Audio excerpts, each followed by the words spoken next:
The air at the Henderson County Implement Auction hung thick and heavy, a soupy mix of late August humidity, diesel exhaust, and the sweet, sad smell of rust. It was 1976. A bicentennial banner, already faded and fly-specked, drooped between two light poles near the auctioneer's stand. Men in seed corn caps stood in tight knots, kicking tires and talking in low murmurs about corn prices and the lack of rain. This was where the life and death of a farm were laid bare for all to see. Old man Hemlock had finally given up the ghost, and his entire line of equipment, a lifetime of work, was being sold off piece by piece to the highest bidder. I was there, leaning against the corrugated steel wall of the parts shed, just watching. My name's Earl, and in those days I farmed the same quarter section my granddad broke with a team of mules. I wasn't there to buy. I never bought anything I couldn't pay for with the cash folded in my wallet. I was just keeping an eye out for a spare hydraulic cylinder for my old Gleaner F combine. You never knew what might turn up at a sale like this. That's when I saw Chet Miller holding court. Chet had taken over the John Deere dealership from his father a few years back and had turned it from a sleepy small-town repair shop into a high-pressure sales operation.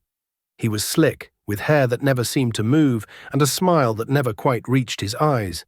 He stood beside a brand-new John Deere 8630, a massive articulated four-wheel drive tractor that looked more like a spaceship than a piece of farm equipment. Its green paint was so deep and glossy you could see the clouds reflected in the hood. The tires were taller than I was, and the cab, a sealed soundguard body, was an island of air-conditioned comfort in the sweltering heat. "Gentlemen," Chet's voice cut through the auctioneer's drone, "this is the future. You can't scratch out a living with 50-year-old iron anymore. The government wants us to plant fence row to fence row, and you need power and efficiency to do it. We're talking 275 horsepower at the engine.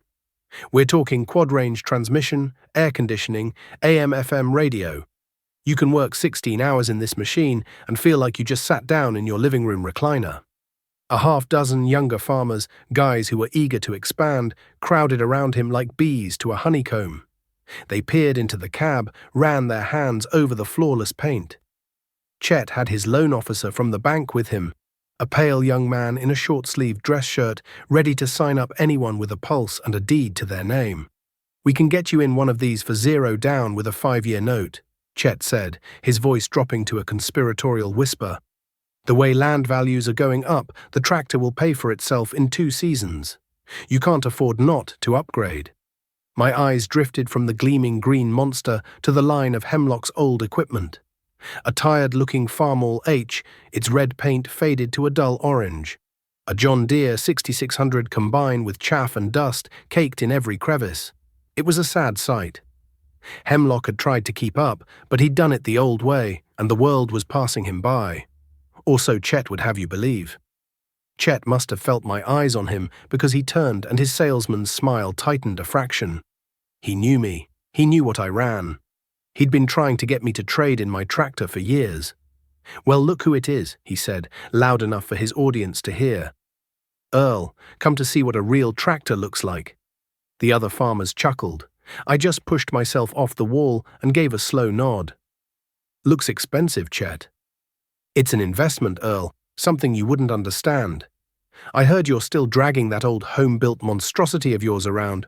What do you call it? The Big Bud?" He said Big Bud like it was a dirty word. And in a way, he was right. My tractor wasn't built on an assembly line in Waterloo, Iowa. It was born in a fabrication shop in Harver, Montana, built by a man named Ron Harmon. It was a 1974 HN 320, a beast cobbled together with raw steel, guts, and a Cummins N855 diesel engine that put out a hell of a lot more than Chet's advertised 275. It didn't have a fancy sound guard cab. It had a simple steel box with glass windows that rattled. It didn't have a quad-range transmission. It had a 9-speed Fuller Road Ranger that you shifted like a semi-truck. And it sure as hell didn't have an AM/FM radio. The only music you heard in that cab was the deep, throaty roar of 855 cubic inches of diesel turning hard work into progress. "She's paid for," I said, my voice flat. That was always my final answer. Chet scoffed, waving a dismissive hand. Paid for. Earl, that's old-time thinking. You're sitting on 160 acres of prime black dirt that's appreciating 20% a year. You could leverage that, triple your acreage, and be running a fleet of these beauties. But you're content to play in the dirt with your relic. You're leaving a fortune on the table. I looked him square in the eye. The only thing I want to leave on the table is dinner for my family, and I can't do that if the bank owns my land, my equipment, and my soul. The crowd got quiet. The pale man from the bank shifted his weight uncomfortably. Chet's smile vanished completely, replaced by a flash of genuine anger. He saw me as a direct challenge to his entire worldview. I was the stubborn old mule who refused to be led to the new state-of-the-art trough. "You'll be the next one having an auction, old man," he hissed, his voice low and sharp. "Mark my words." I just tipped my cap and walked away, the sound of the auctioneer calling for bids on a rusty disc harrow fading behind me. I didn't find a hydraulic cylinder that day, but I found something else. A clear picture of the line that was being drawn in the dirt of Henderson County. On one side was Chet Miller and his gospel of debt. On the other side was me, my paid-for land, and a big, ugly, beautiful tractor that owed nothing to anyone. Before we get into the nuts and bolts of what happened next, I gotta ask you folks listening to this, what's the one piece of old iron you'd never part with? That one machine your granddad owned that you wish was still sitting in the shed, maybe an old Farmall M or a 2-cylinder Deere? Let me know in the comments below. I read every single one and I'd love to hear about it. The fall of '76 came in dry and dusty. The corn stood tall, the ears heavy on the stalks. It was a good year, prices were strong, and you could feel a nervous energy in the air. The energy of opportunity. My old Gleaner F rattled and groaned its way through the fields, leaving a trail of golden grain in the bin and a cloud of dust in its wake. But the real workhorse was the Big Bud. Hooked up to a 32-foot chisel plow, that tractor was a force of nature.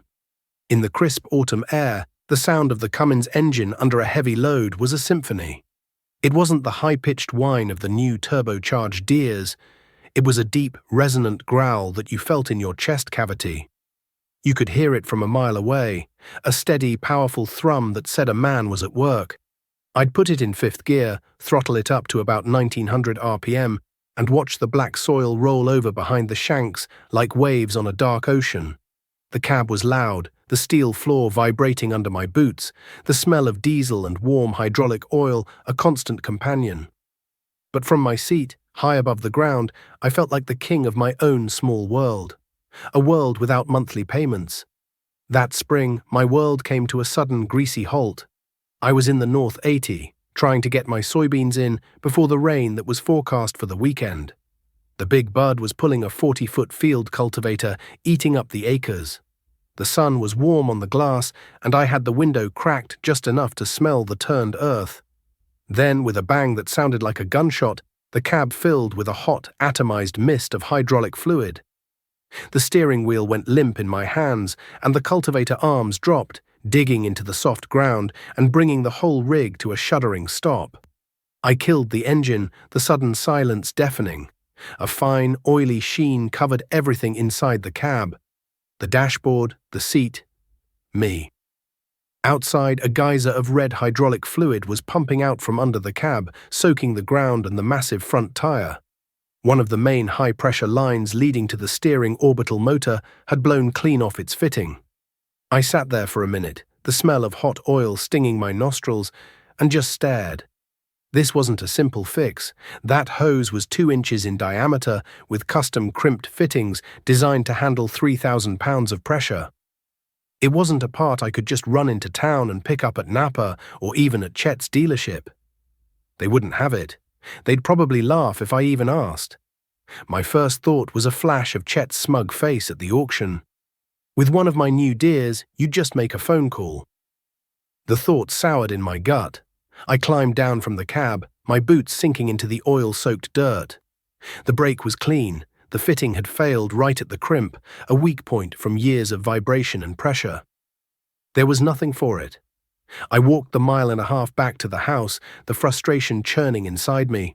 I spent the rest of the afternoon on the phone. I called the company in Montana that had taken over making parts for Big Bud. They could make me a new hose, they said, but it would take a week to fabricate and another week to ship. 2 weeks. In the middle of planting season, 2 weeks was an eternity. The rain was coming. If I didn't get those beans in, my whole year was in jeopardy. That night, I couldn't sleep.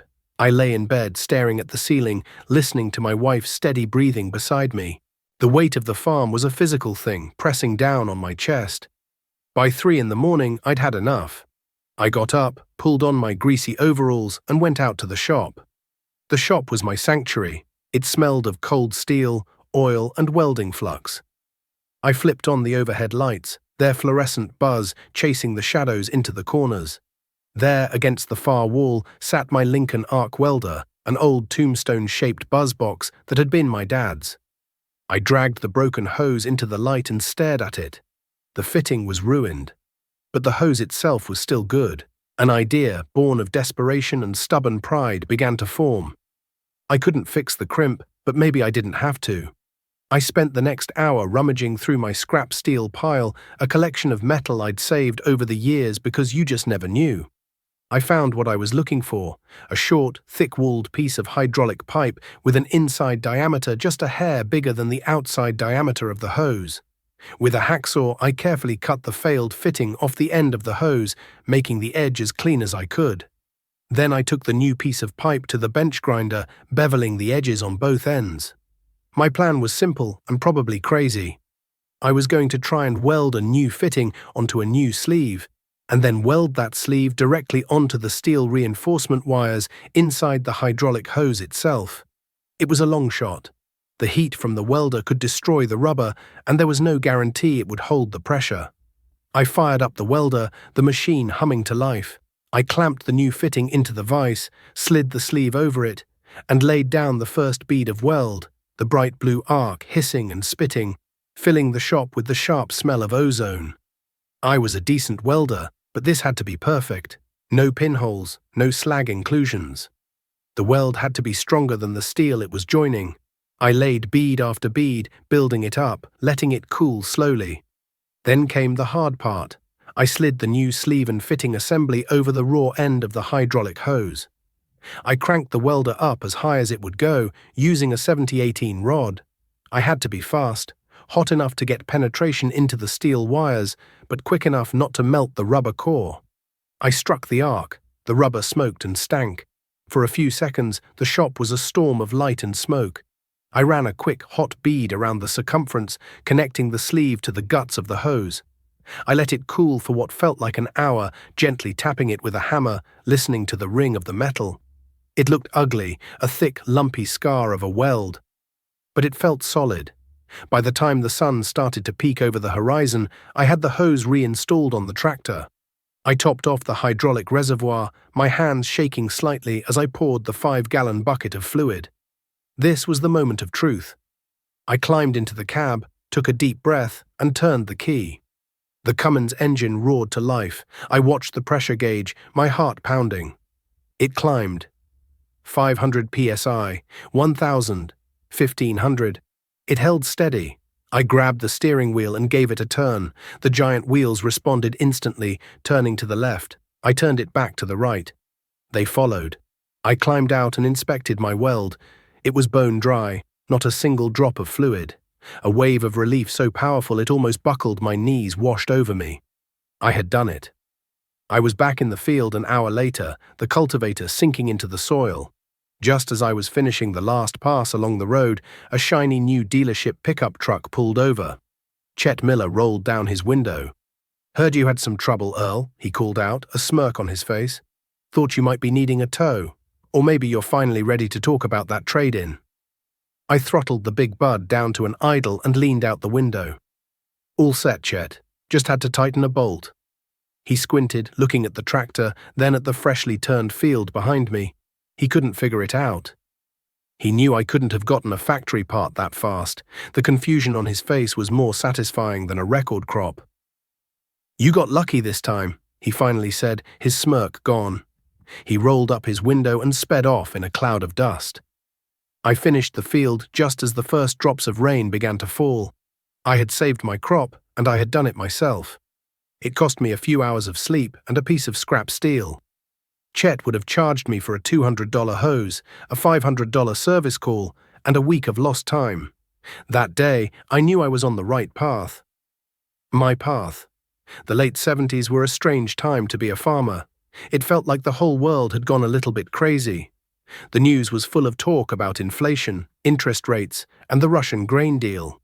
All I knew was that the price of corn was climbing faster than the stalks in July. A bushel of corn went from $2 to $3, then $3.50. Land that had been selling for $500 an acre was suddenly fetching $2,000, then $3. The banks were practically throwing money at farmers. It was a gold rush, and the gold was the rich black soil of the heartland. Chet Miller was at the center of it all. His John Deere dealership exploded. He tore down the old building and put up a massive new one with a glass showroom that glittered in the sun. He had a dozen new tractors and 4 new combines lined up out front like giant green soldiers. The lot was always full of farmers, their faces a mixture of greed and excitement. They were signing papers, taking on debt that would have given my grandfather a heart attack, but nobody seemed to care. The thinking was simple: buy more land, buy bigger equipment, and ride the wave. Chet didn't just sell the dream, he started living it. He bought the old Hemlock place and another 300 acres adjoining it. He used it as his personal demonstration farm. He'd parade his newest, biggest machines out there, tearing up the ground to show off their power. He built a new ranch-style house on a hill overlooking the highway, with a big picture window so he could look down on his empire. To everyone in the county, Chet Miller was the definition of success. He was smart, aggressive, and he was getting rich. And me? I was making good money too. The best I'd ever made. The high prices meant that my modest yields were bringing in a solid profit. The temptation was there, whispering in my ear every time I drove past Chet's glittering dealership. My wife, Mary, felt it too. Dave and Sally Jensen just bought that quarter section next to theirs, she said one night at the dinner table. They got a brand new 4840 to work it. Sally said the bank gave them 100% financing. I kept my eyes on my plate, cutting into my pork chop. Good for them. Earl, she said, her voice soft, Are we missing out? Everyone else is expanding. We've got all this equity in our land. We could be farming 500 acres by now. I put my fork down and looked at her. I saw the worry in her eyes. She wasn't being greedy, she was just afraid of being left behind. All our neighbors were driving new cars, remodeling their kitchens, taking vacations. We were still driving our 10-year-old Ford pickup, and our idea of a vacation was a trip to the state fair. Mary, I said, reaching across the table to take her hand, what we have is ours. It's not the bank's. These prices can't last forever. Nothing does. When things get tight again, and they will, the Jensens are going to have a tractor payment and a land payment that'll choke a horse. We'll have a paid-for farm. She squeezed my hand but didn't look convinced. From the outside, it looked like I was a fool, a man too timid or too stubborn to seize the opportunity of a lifetime. The talk at the co-op was that Earl was a relic, just like his tractor. He was afraid of progress. He was content to be a small-timer while everyone else was building dynasties. I didn't buy more land. I didn't buy a new tractor. But I didn't just sit on the money either. I took the profits from those good years and I fortified my position. I paid off the last of the mortgage on our original quarter section. I'll never forget the day I walked into the bank and handed the cashier the final payment. It was a strange feeling, like a weight I didn't even know I was carrying had been lifted off my shoulders. I used the rest of the money to improve what I already had. I built a new, bigger machine shed, a proper one with a concrete floor and good wiring. I bought a heavy-duty lathe and a milling machine for the shop, so I could make my own parts instead of having to weld things together out of desperation. I bought the best tools I could find. I wasn't investing in acres or iron. I was investing in independence. Every tool I bought, every improvement I made to the shop was one less reason I'd ever have to rely on someone like Chet Miller. My big bud got some attention too. I pulled the Cummins engine one winter and did a full in-frame overhaul myself. New pistons, new liners, new bearings. I rebuilt the injectors and had the turbo balanced. When I fired it up again, it ran smoother and pulled harder than the day it was new. While my neighbors were complaining about the newfangled electronics on their tractors going haywire, my simple mechanical beast just ran. One afternoon in the fall of 1979, I was at the bank depositing a check from the elevator. The place was buzzing. As I stood in line, I could overhear the bank president, Mr. Abernathy, on the phone in his office. He sounded stressed. "I don't care what the projections say," he barked into the receiver. "The prime rate just hit 15%. 15. How in the hell are these guys supposed to cash flow a new combine with operating notes at 17, 18%? It's insanity." The prime rate. It was a term I'd heard on the news but hadn't paid much mind to. It was the interest rate the banks charged their best customers. For farmers, the rate was always higher. A cold knot formed in my stomach. I looked out the big plate glass window of the bank. Across the street, the sun was glinting off the dozens of new tractors and combines parked on Chet Miller's lot. Each one of them represented a loan, a promise to pay based on $3 corn and ever-rising land values. They looked like shiny, expensive anchors, waiting for the tide to go out. And for the first time in a long time, I had a feeling the water was about to get real shallow. The year 1980 dawned cold and hard. It wasn't just the weather. A chill had settled over the heartland that had nothing to do with the wind whipping across the frozen fields. President Carter had announced a grain embargo against the Soviet Union. And just like that, our biggest customer was gone. The bottom fell out of the market. The price of corn, which had been climbing toward $4 a bushel, plummeted to $2.25 overnight. At the same time, the Federal Reserve, in a desperate fight against inflation, kept cranking up interest rates. That 15% Mr. Abernathy had been yelling about soon looked like a bargain. By harvest time, operating loans were pushing 21%. It was like the rules of the game had been changed in the middle of the fourth quarter. The very things that had made men like Chet Miller rich, leverage and expansion, were now a lead weight pulling them under. The math that had looked so good on paper a year before simply didn't work anymore. You couldn't make a payment on a $100,000 combine and $3,000 an acre land when you were getting $2 for your corn. You just couldn't. The first cracks started to show that spring.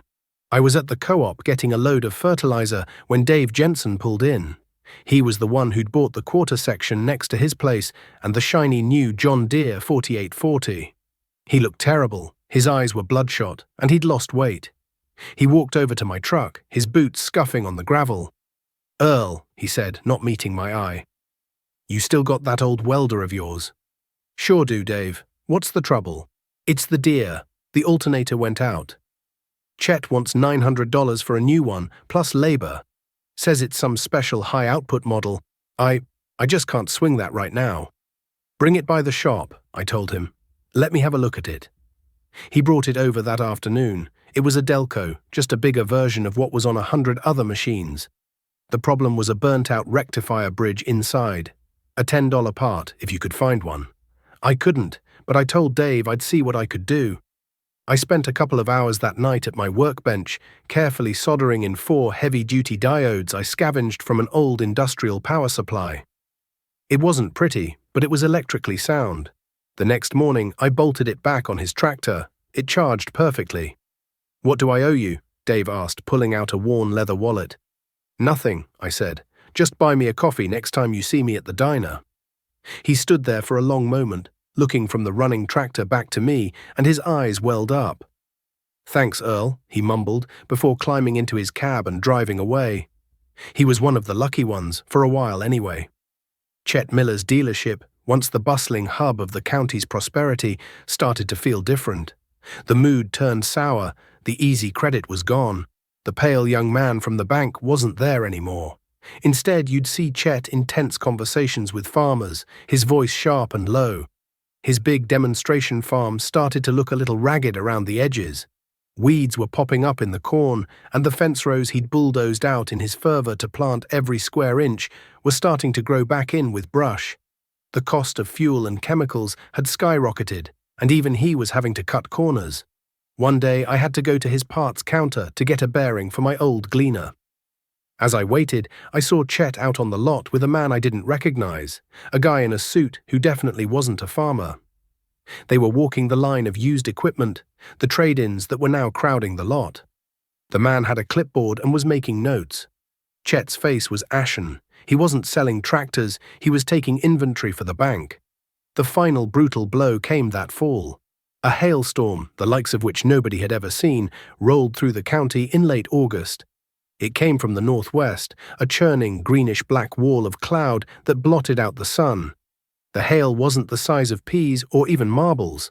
It was the size of golf balls and baseballs. For 20 minutes, the world was a nightmare of shattering glass and thunderous impacts. When it was over, the ground was white, and the fields were gone.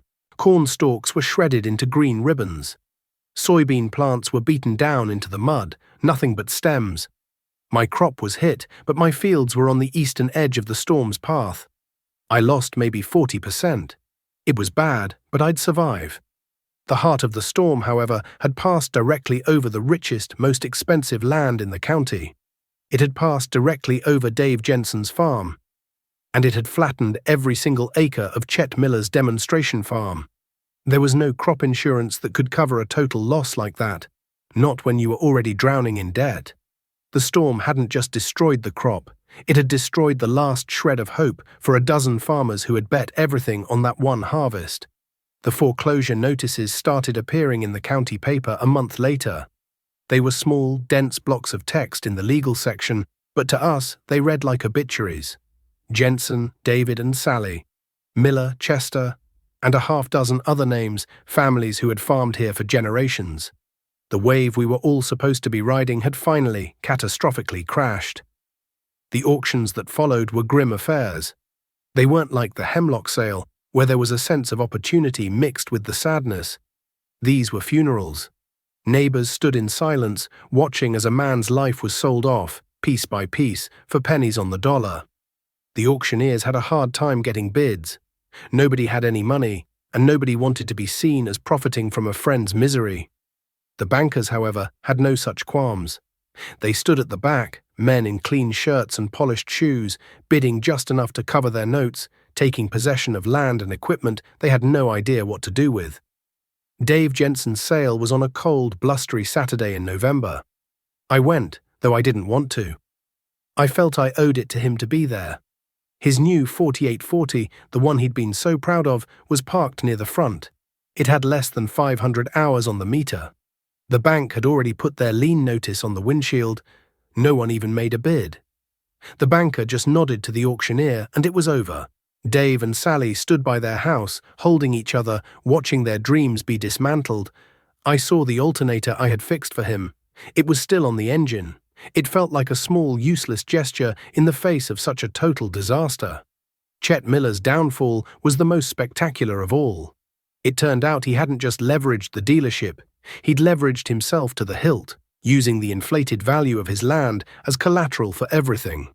When the land values collapsed, which they did by nearly 60%, his entire financial house came down.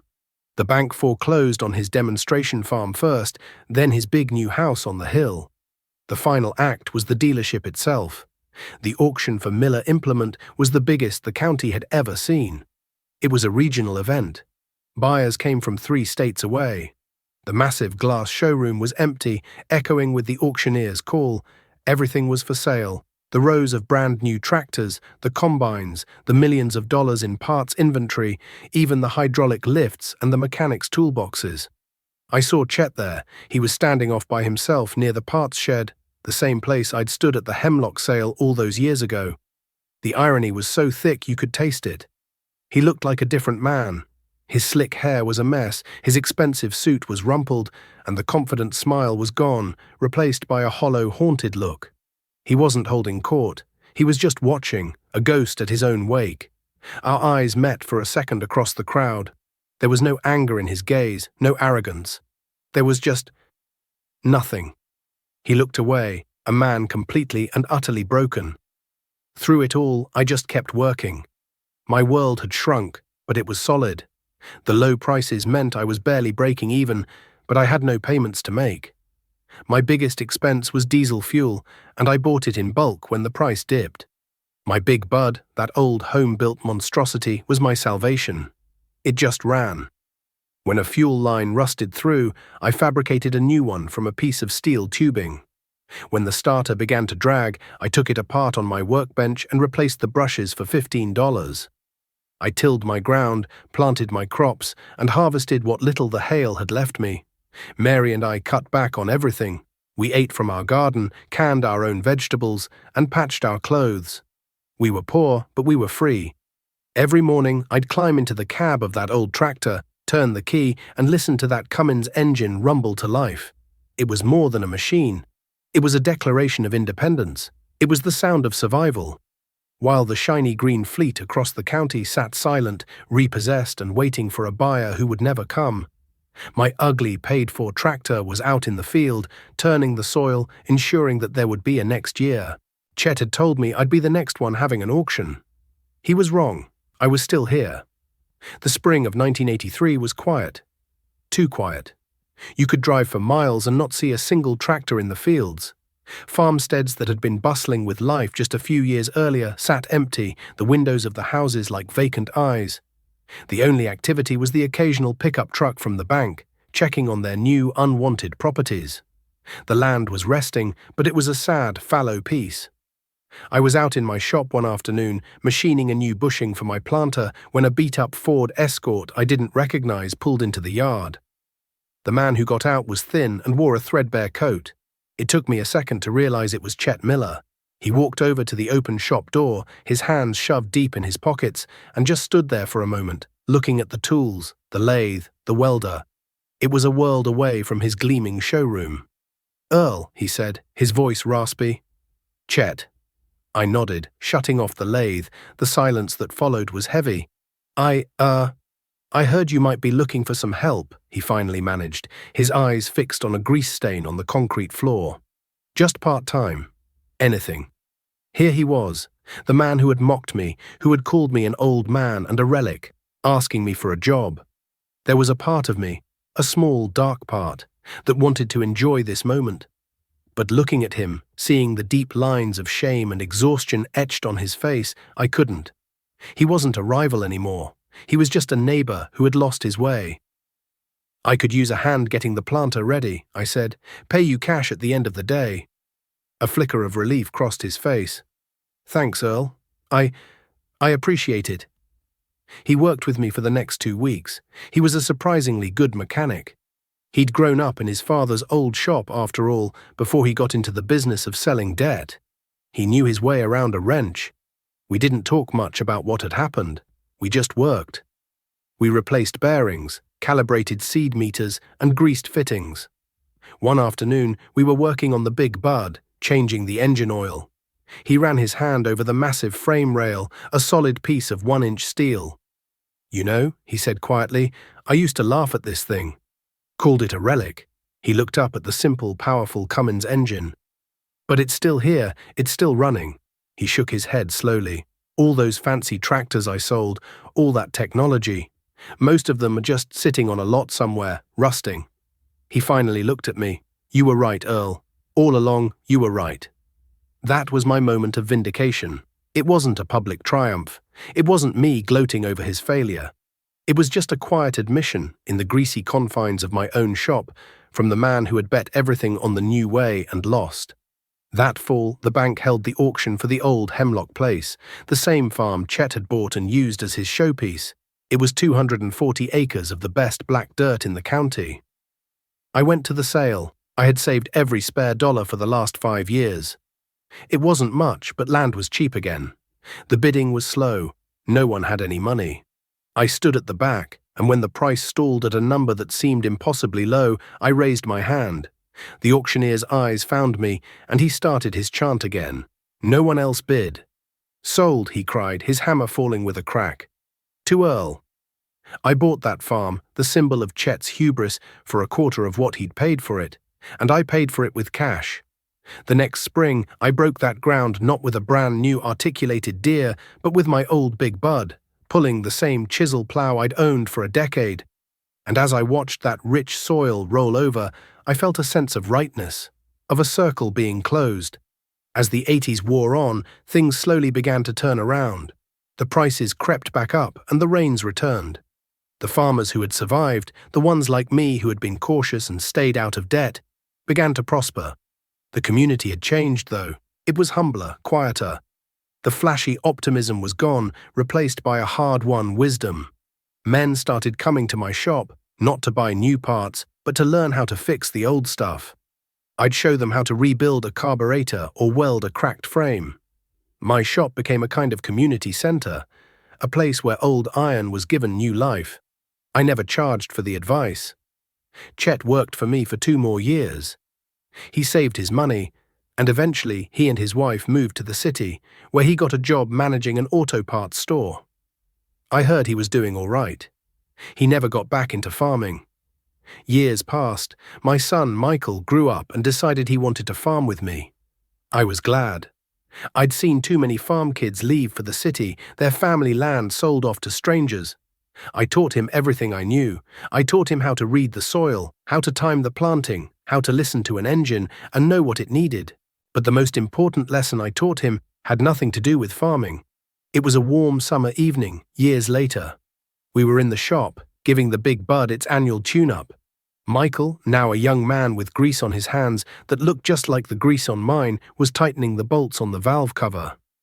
"Dad," he said, pausing his work, "why have we never gotten a new tractor? I mean, we could afford one now, something with GPS and air conditioning." I walked over and put my hand on the big tractor's fender. The steel was cool to the touch. It was dented and scratched, its paint faded, but it felt as solid as the earth itself. "Michael," I said, "this tractor is more than just a machine. It's a lesson. Every time you turn the key on a piece of equipment, you need to ask yourself one question.